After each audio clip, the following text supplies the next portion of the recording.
দারুণ বৃষ্টি পড়ছে আজকে, ওয়েদারটা এত সুন্দর লাগছে। স্নান করার আগেও তো একটু ভিজেছি, একটা রিলস করছিলাম, আবার স্নান টান করে এসে আবার ভিজতে ইচ্ছে করছে, তার জন্য চলে এসেছি ছাদে ভিজবো বলে।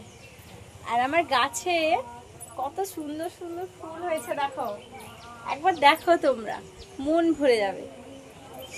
নিজের হাতে কিছু লাগালে ওটা ফল বলো ফুল বলো হলে কত সুন্দর লাগে বলো, তাই না?